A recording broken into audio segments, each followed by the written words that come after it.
বারবার বিভিন্ন সময় বিভিন্ন রকম তথ্য আপলোড করে তোমাদের বলেছি কোন সাবজেক্টে কত পেলে পাস।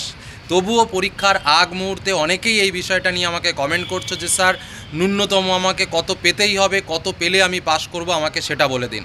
দেখো, তোমাদের একটা কথা বলি, আজকে ঠিক সন্ধ্যার দিকে 8টা-9টার দিকে আমি তোমাদের জন্য একটা স্পেশাল ভিডিও শেয়ার করছি, যে ভিডিওটা খুব গোপন ভিডিও।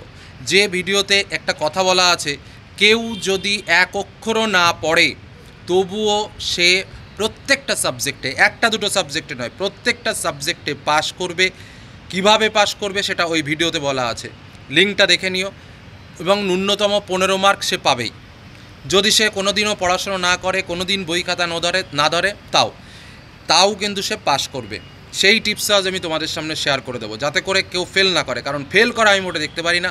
যাদের মাথায় একটু বুদ্ধি আছে, একটুখানি বুদ্ধি আছে, তারা কিন্তু ফেল করে না।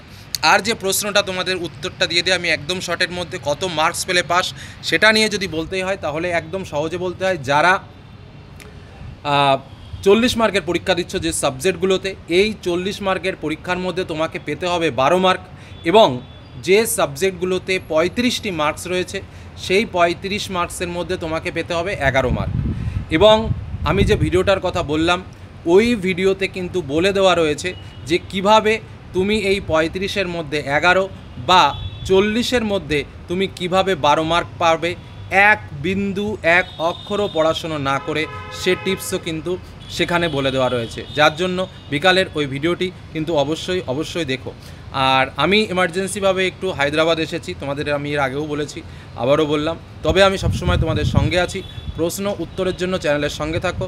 প্রশ্ন উত্তর পরীক্ষা শেষ হবার পর অটোমেটিক তোমাদের সামনে শেয়ার করার ইচ্ছা আছে, এটুকু তোমাদের বলে রাখলাম। ঠিক আছে, সকলে ভালো থেকো, সাবধানে পরীক্ষা দিও। ধন্যবাদ।